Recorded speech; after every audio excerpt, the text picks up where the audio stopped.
I stared at my phone screen, frozen. The message was clear. My wife, Zoe, had texted my brother, "Love you." The timestamp was from just minutes ago. My breathing slowed, but my heartbeat pounded louder with every second. My vision blurred, slightly as my thumb scrolled further up the chat. Dozens of messages. Private, intimate, playful. Messages that should have been sent to me, not to Jason. A hollow feeling clawed at my stomach. My wife. My brother. The two people who should have been impossible to even imagine like this. And yet, here it was, right in front of my face. As if mocking me, another message appeared right then. Zoe. "Dinner's ready, honey. Come downstairs before it gets cold." I stood still for a moment, forcing my face to stay composed. No screaming. No rage. Not yet. Sliding the phone into my pocket, I walked down the stairs. The dining room was perfectly set. Candlelight flickered gently. Soft music played in the background, and Zoe smiled warmly as she plated my favorite steak. Across from her, Jason sat comfortably, swirling his glass of wine with a relaxed grin. Zoe looked up at me with a sweet, practiced smile. "Babe, everything okay? You look a little pale." Jason chuckled under his breath, not even trying to hide it. His eyes locked on mine for a brief second, and that smug look said everything he didn't dare say aloud. I sat down, forcing a faint smile. "Just some work stress. I'm fine." Jason raised his glass toward me. "To family." "To family," I echoed softly, my voice hollow. The knife in my hand sliced through the steak effortlessly, but my grip tightened with each cut. Every bite tasted like metal. Across the table, Jason leaned back, his grin never fading. And Zoe? She kept talking, laughing, pretending as if nothing was wrong. The betrayal wasn't loud. It was quiet, subtle, right in front of me. And they were both too comfortable, too sure of themselves. But they had no idea. Not yet.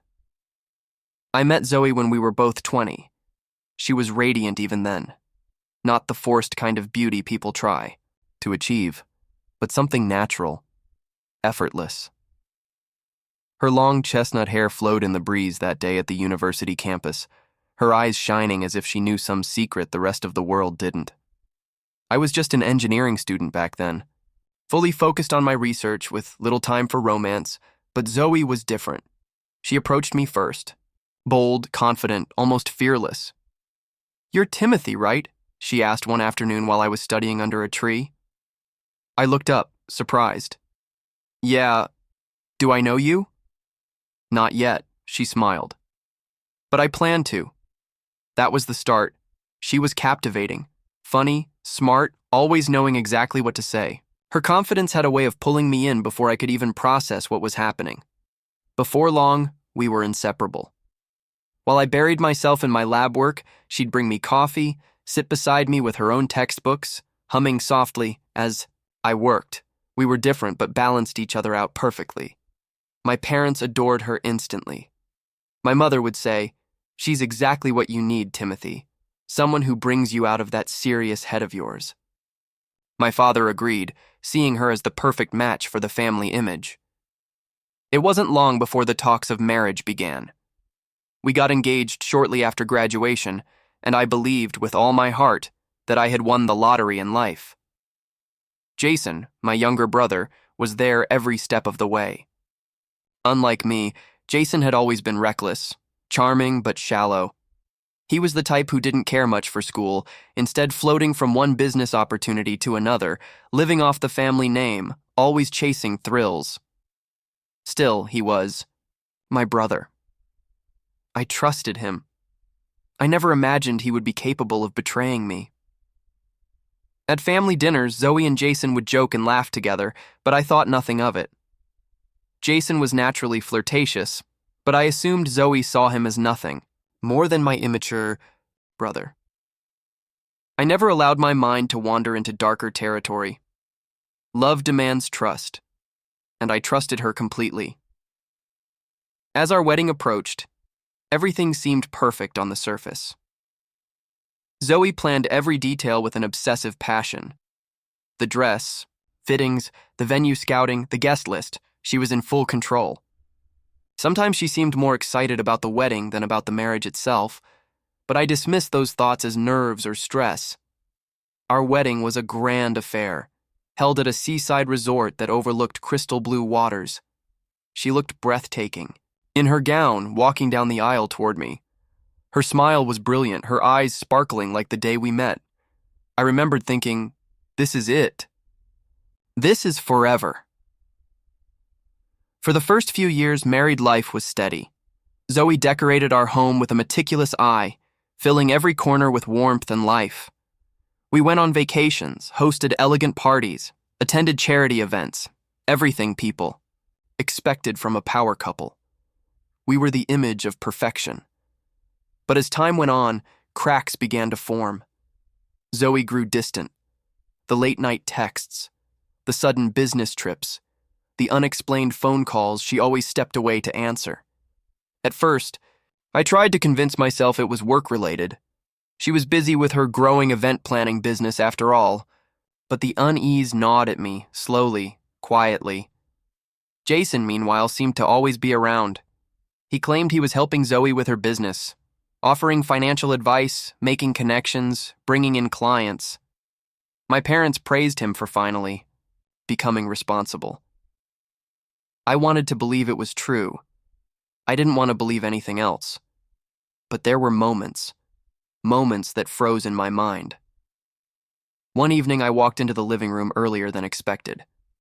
Jason was sitting beside Zoe, whispering something into her ear. She laughed, her hand resting briefly on his arm before she noticed me and quickly pulled away. Jason greeted me with his usual wide grin, but for the first time, I saw something else in his eyes. Something darker. "Big bro, you're home early," he said casually. "Yeah." "Finished work ahead of schedule," I replied, watching them both carefully. Zoe stood up and walked over, giving me a light kiss on the cheek. "We were just talking about a new client. Jason has some really good ideas." I nodded, but the seed of doubt was already planted. Then came the night everything unraveled. I had accidentally seen her phone screen light up when she was in the shower. I wasn't snooping. I didn't have to. The message flashed plainly for me to see. The sender, Jason. "Miss you already." A chill ran through my entire body. My hand reached for the phone, but I stopped myself. I couldn't confront her like this. I needed proof. Real proof. Confronting her with nothing but a single message wouldn't change anything. She would deny, spin it, make me feel like I was paranoid. Instead, I quietly started gathering evidence. Hired a private investigator. Installed discreet monitoring. Apps. Collected screenshots, call logs, location pings. Every piece of data confirmed what I feared most. Their affair had been going on for months, if not longer. Worse, the son I believed was mine, the son I loved, was part of the lie. That's when I decided to take the next step, the DNA test. And that test confirmed everything. Now, as I sat at the dinner table, eating the steak Zoe had so lovingly prepared, watching Jason smirk across from me, I kept my face neutral. They thought they had me fooled. But soon, they would learn just how wrong they were. The next morning, Zoe was humming in the kitchen, preparing breakfast as if nothing had changed. The aroma of freshly brewed coffee filled the air. She wore the silk robe I had gifted her on our second anniversary, moving gracefully between the stove and the dining table. "Eggs sunny side up, just how you like them," she smiled sweetly, placing the plate in front of me. I looked at her, studying every small detail. Her soft voice, her gentle hands, the fake innocence behind her eyes. She was flawless in her performance. Anyone watching would believe she was the perfect wife. "Thanks," I replied quietly. She sat across from me, stirring her coffee. "You seem distracted lately. Everything okay at work?" I forced a small smile. "Everything's fine," she reached across the table, resting her hand on mine. You know you can talk to me about anything, right? The irony almost made me laugh. Anything, except her affair with my brother.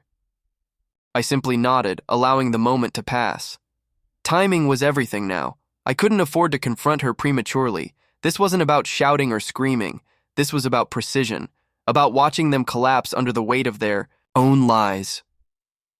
Later that afternoon, I called Jason, inviting him to meet at my office. "Hey, big bro," Jason greeted me, strolling into my office with his usual arrogance. "What's up?" I gestured for him to sit. "Just wanted to have a little brotherly chat." Jason leaned back in the chair, crossing his legs confidently. "Sure thing. What's on your mind?"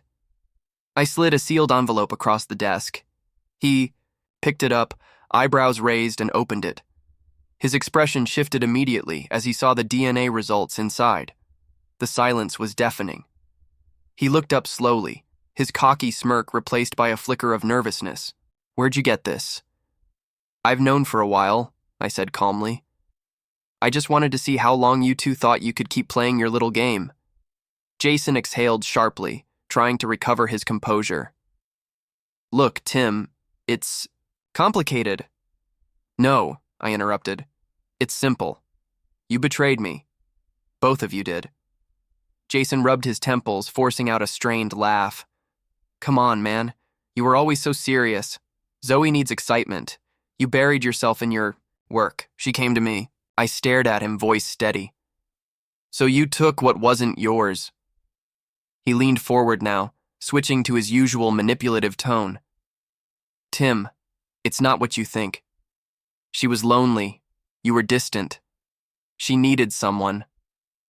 "You mean she needed you?" I asked coldly. Jason shrugged. "We never planned for it to happen like this." The audacity in his voice was almost impressive.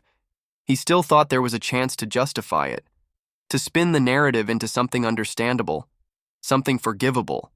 But there was nothing left to forgive. As I stood up, Jason's voice dropped to a quieter tone. "Tim, think about the family.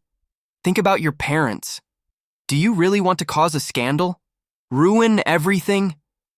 I walked over to the window, looking out at the city skyline. "You ruined everything the moment you decided she was worth betraying your own brother." Jason remained silent for a moment before muttering under his breath. "I didn't think you'd actually find out." That much was clear. Later that evening, I returned home to find Zoe waiting for me in the living room, her expression unusually tense. "We need to talk," she said, her voice shaky. I played along, sitting down, opposite her. "About what?" She hesitated before speaking. "I feel like we've grown distant. You've been cold lately." I stared directly into her eyes. "Is that what you think?" Her fingers nervously fidgeted with the edge of her robe. "I love you, Timothy. But sometimes people make mistakes." I let the silence hang in the air. "I know everything, Zoe," I said finally, my voice low. Her breath caught. What do you mean?" I reached into my jacket pocket, pulling out the folder with all the evidence. The surveillance, photos, the chat logs, the hotel receipts, and the DNA results. I dropped them one by one onto the coffee table, each piece landing like a hammer, Zoe's face drained of color. This isn't," she stammered. "Don't insult me with lies, Zoe," I said sharply. "It's all here, every detail." Tears welled in her eyes, but I felt nothing watching them. "Please, Timothy, it wasn't supposed to be like this." "You had a choice," I said. "You made it." She reached out toward me, but I stepped back. "Don't." Her voice cracked. "We can fix this. I love you." "No," I said. "You loved what I could give you. My name, my status, my money. But you were never really mine." She dropped her head, sobbing quietly, her shoulders shaking. The room filled with the sound of her broken breathing, but my heart remained cold. Had mourned this marriage long before tonight. This was only the beginning. The following days moved in slow motion. I went to work. I attended meetings. I answered phone calls. but none of it felt real anymore. My world was hollow, stripped of its foundation. At night, I sat alone in my study, the dim light casting long shadows across the room. My eyes remained, fixed on the divorce papers sitting on my desk. My signature was the only thing missing, yet my hand wouldn't move. The memories came in waves, drowning me each time. I remembered the first time Zoe said she loved me. The way she looked into my eyes, her voice trembling, her hands warm in mine. I believed every word back then. And now, I couldn't tell which of her words had ever been real. Had I been blind all along? Or had I simply chosen not to see? The betrayal wasn't just the affair. It was how easily they both pretended. How my brother sat across from me, smiling, laughing, toasting to family, while he was tearing mine apart behind my back. I replayed Jason's words in my mind. You buried yourself in your work. She needed someone. As if my dedication was the reason for their betrayal. As if their actions were somehow my fault. My phone buzzed endlessly. Zoe tried calling every few hours. Sometimes she left long, pleading voicemails. Other times she simply whispered, "Please, Tim, please call me back." I never answered. Jason, on the other hand, had gone completely silent. Coward. On the fourth night, I found myself driving without direction. The city lights blurred outside my window. Every familiar street now felt foreign. My chest was tight, but no tears came. I was beyond tears.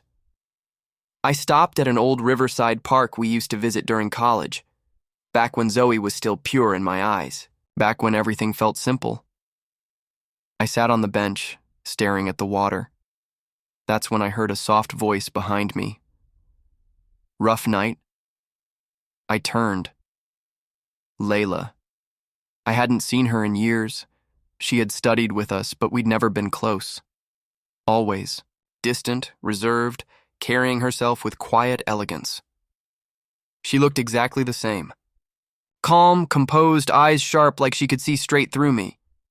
"You could say that," I answered, voice low. She sat beside me, folding her hands neatly on her lap. "You don't need to say anything. The whole city's talking." Of course, they were. The footage, the scandal, the DNA revelation. Our family names were public property now. Everyone whispered, but no one dared speak to my face. Layla continued softly. "Jason always was a snake. And Zoe, well, I guess some people don't value what they have." I stared ahead. I should have seen it. "No," she corrected, gently. "You trusted. That's not weakness." We sat in silence for a while, the cool breeze brushing against us. For the first time in days, I felt the tightness in my chest loosen slightly. "You've changed, Timothy," she said suddenly. "Back then, you were always so careful, so distant.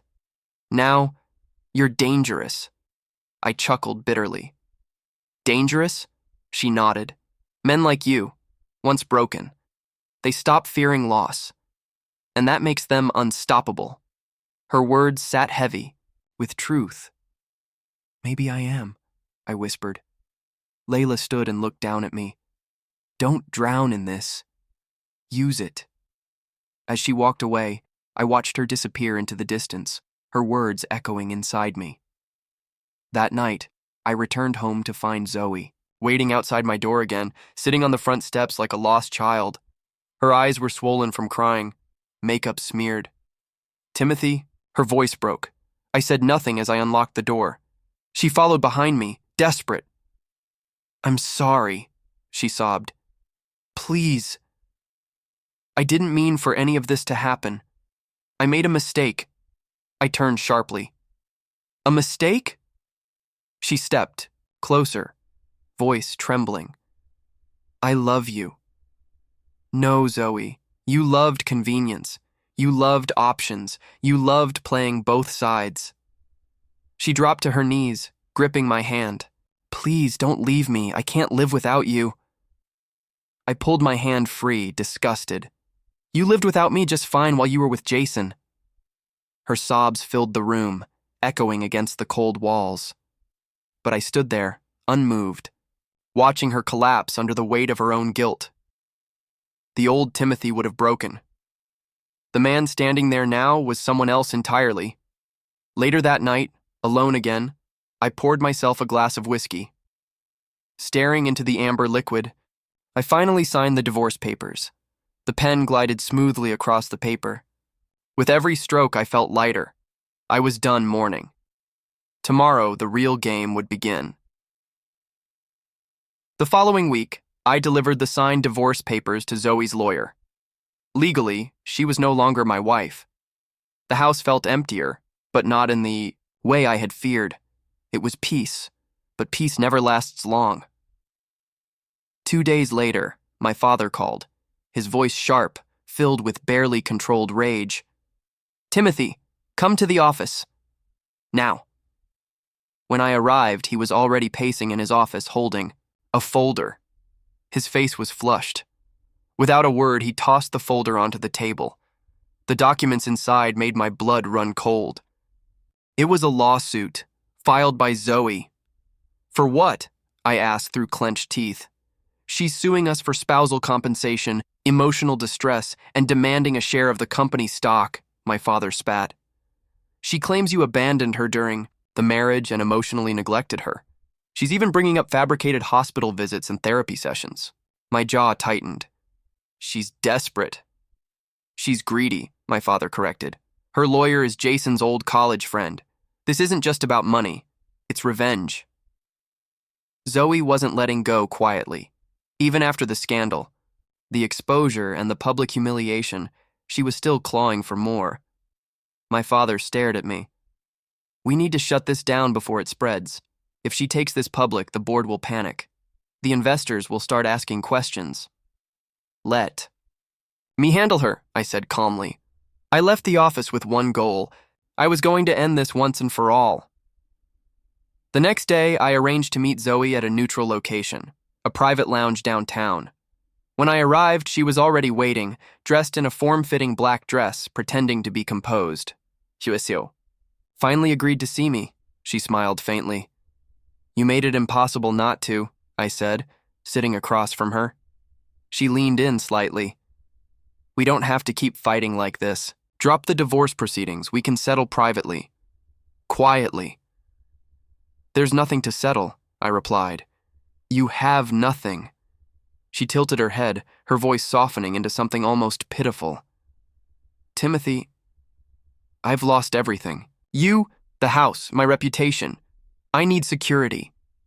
"Security?" I repeated coldly. "You lost everything because of your own choices." Her eyes narrowed, the mask slipping. "If you push me, I'll push back harder. I still have evidence that can embarrass you. Messages, private recordings. Don't think you're untouchable." I smiled for the first time. "You mean the fake recordings Jason helped you create? The ones my private investigator already recovered and traced to his apartment? Those?" Her expression cracked for a split second. I continued, voice low and controlled. "I allowed you to think you were still ahead, but I've had everything documented for months. Every call, every payment, every meeting." Her mouth opened, but no words came. "You want to take this to court?" I said. "Good. Let's go. Because when your lies fall apart in front of a judge, you won't just lose this case. You'll face perjury charges." Zoe's breathing quickened, her hands trembling slightly. "Why are you doing this?" she finally whispered. "Because you don't get to destroy people and walk away," I said. I stood up, ready to leave. But as I turned, she grabbed my arm, voice breaking, desperate now. "Please. Timothy, I never wanted it to end like this. Jason doesn't care about me anymore. He's already disappeared. I was stupid. But I still love you." I pulled my arm away gently. "You never loved me. You only loved control." As I walked out, I knew it was finally over, or so I thought. That night, Layla called. Her voice was calm but urgent. "Timothy, turn on the news." I did. There it was, Jason, a live press conference. He stood in front of a row of reporters, wearing a solemn expression. I regret to inform everyone that my brother Timothy has been hiding multiple offshore accounts, avoiding taxes, and misusing company funds for personal gain. I stared at the screen, my fists tightening. Jason was launching his final attack, trying to bury me professionally after failing personally. He was desperate, and I was ready. The moment Jason's press conference aired, everything shifted. The media exploded overnight. Headlines flashed across every screen. Corporate scandal. Wang family faces tax evasion allegations. Brother turns on brother in billion-dollar feud. Journalists camped outside my office building. Investors flooded. The board with calls. Stock prices dipped. My father's voice roared through the phone every hour. You need to fix this before the board takes drastic action. Jason had calculated this move perfectly. He knew that family honor wasn't just about personal pride. It was about business, reputation, and control. If the board lost confidence, everything my family built could collapse within days. But what Jason didn't know was that I had seen this coming. For weeks, I had quietly prepared. The private investigator I hired wasn't only following Zoe, he was tracking Jason too. Every meeting, every secret account, every offshore transfer. Jason's arrogance blinded him into thinking he was untouchable. I scheduled a private emergency meeting with the board. The entire conference room buzzed with tension as the members stared at me, their expressions grim. One of the older directors spoke first. Timothy, if these allegations are true, they're not, I cut him off calmly. And I have proof. I handed out files, one to each director. Inside were documents, video recordings, and financial records, all tying Jason to multiple shell companies, fraudulent transactions, and secret payoffs that spanned over 2 years. While Jason was busy fabricating evidence against me, he was embezzling millions from our joint overseas projects, I said, my voice steady. Murmurs filled the room. One director flipped through the pages, eyes widening as he read the offshore wire transfers. Another whispered, unbelievable. And, I continued, this report has already been submitted to federal authorities. The tax fraud? His. The stolen funds? His. The media storm? His desperate cover-up. The room fell silent. I looked around, letting the weight of the information settle in. Jason's attack was calculated but sloppy, and it ends today. The chairman finally leaned back, breathing deeply. We'll issue an official statement clearing your name. We'll let the authorities handle Jason. As I left the boardroom, my phone rang. Unknown number, I answered. Timothy. Jason's voice came through, strained and shaking. We need to talk. There's nothing left to discuss, I said coldly. You think you've won? His voice cracked. You think this is over? It is over, I replied. For you. He was breathing heavily now, desperation leaking through his words. Come on, man. We're family. You can't do this to me. You stopped being my family the moment you decided to steal my wife, my child, and my name, I said. You want me to go to prison? You want me to lose everything? You lost everything the day you chose betrayal over blood, I answered and hung up. By the following morning, federal agents arrested Jason. Footage of him being escorted in handcuffs plastered every news channel. Zoe wasn't far behind. Investigators found that she had received large sums of money funneled through Jason's accounts, making her an accessory to fraud. She was charged with conspiracy, perjury, and obstruction. Her mugshot appeared next to Jason's on every news site. The entire city was watching their fall. And I didn't feel a single ounce of pity. Weeks later, with the scandal fully behind me, I was finally able to breathe again. Layla stayed by my side through the entire storm, her calm presence, her unwavering support. It became my anchor. One evening, we sat together on my apartment balcony, watching the city lights flicker below. You survived, she said softly. I smiled faintly. Barely. She sipped her wine, eyes glinting in the moonlight. You didn't just survive, you burned the entire chessboard. I glanced at her, warmth filling my chest. Couldn't have done it without you. She leaned in closer, her voice lowering. You could have. You just didn't want to. I chuckled, pulling her into my arms. Maybe, but I'm grateful you were there. She rested her head on my shoulder. So what now? I exhaled slowly, feeling the weight of months of chaos finally lifting. Now? Now I rebuild. A month later, the rebuilding truly began. My father hosted a private family gathering, smaller than usual, far from the public eye. As we sat down for dinner, he raised his glass toward me. You handled yourself like a true leader, he said, pride finally returning to his voice. You protected this family, you protected the business, and you didn't let emotion cloud your judgment. I nodded quietly. I learned from the best. His expression softened. And Layla? He glanced toward her, smiling. You chose well. Layla offered a graceful nod. Thank you, sir.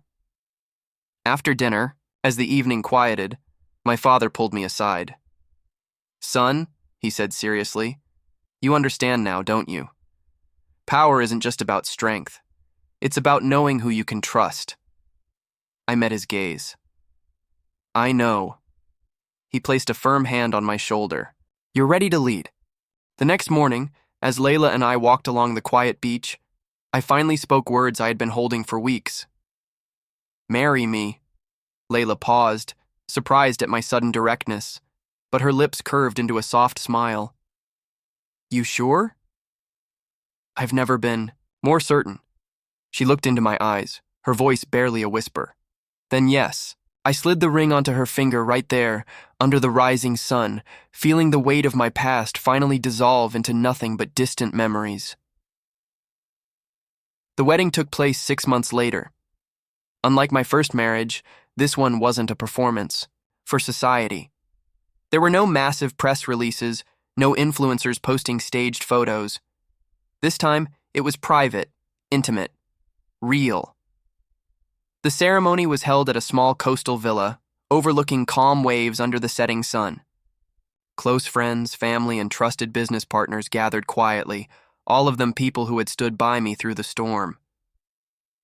As Layla walked down the aisle, her white gown glistening under the golden rays, I felt my chest tighten. But this time, it wasn't pain. It was peace. For the first time in years, I finally felt safe with someone.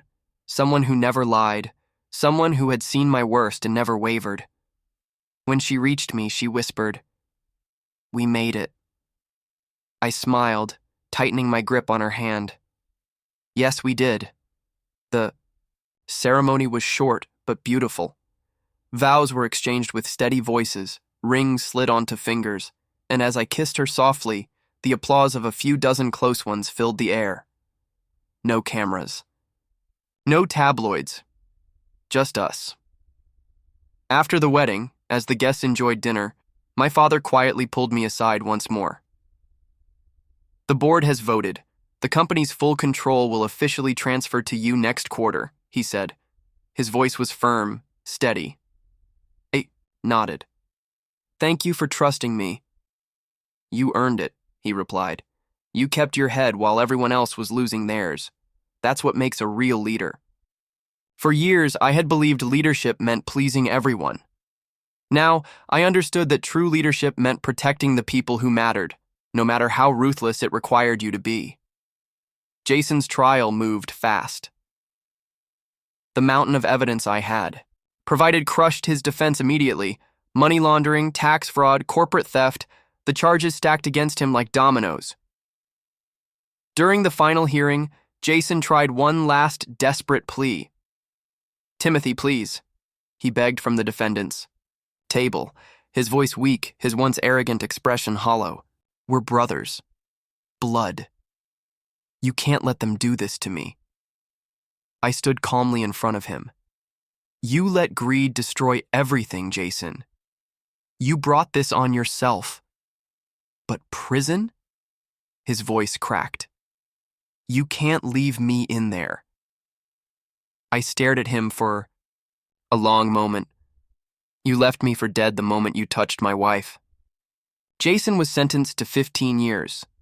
As they escorted him out of the courtroom in handcuffs, his eyes stayed locked on me, silently begging for mercy I would never give. Zoe's fate wasn't much better.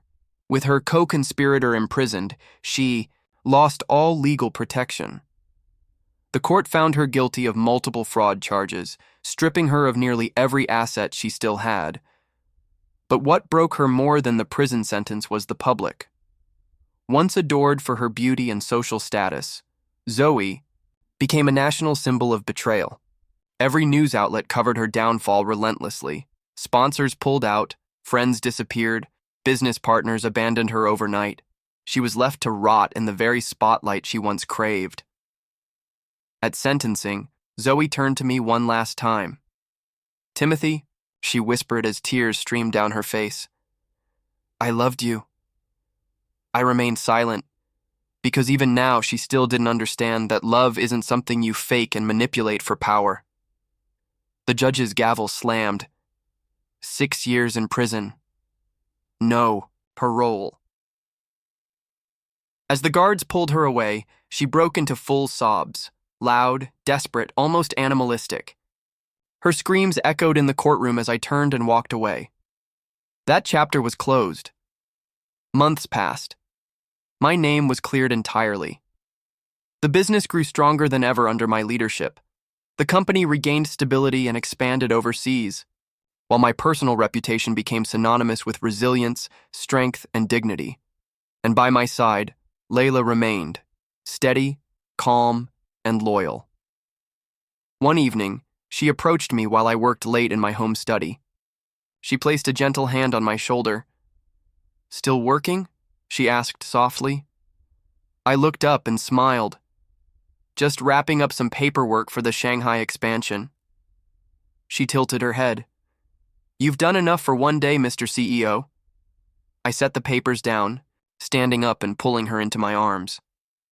"I never thought I'd find someone like you." "You didn't find me," she corrected, her eyes sparkling. "I was always right there. You just had to let go of the poison first." She was right. Zoe and Jason had almost destroyed me, but their betrayal cleared the path for something far better than I ever imagined. "Let's go away for a few days," Layla whispered. "Just you and me." I smiled. "Anywhere you want." She grinned playfully. "How about Paris?" "Perfect," I whispered against her lips before kissing her gently. Before we left, one last piece of news arrived, a letter from Zoe. I recognized her handwriting immediately, even though it had been months since I'd seen it. For a moment, I debated opening it. Part of me wanted no more contact, no more of her manipulations. But curiosity won. Inside was a single handwritten note.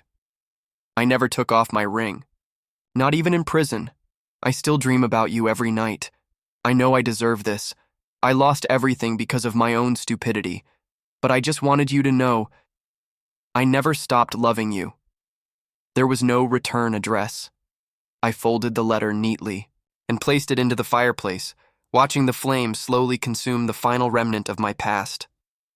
As the paper turned to ash, I whispered to myself, "And I never loved you." Layla walked into the room just as the last ember faded. She glanced at the fireplace but said nothing. She didn't need to. She knew. Taking my hand, she smiled softly. "Let's go." And as we stepped onto the private jet that evening, flying toward a new future, I felt lighter than I ever had before. Not because I had won, but because I was finally free.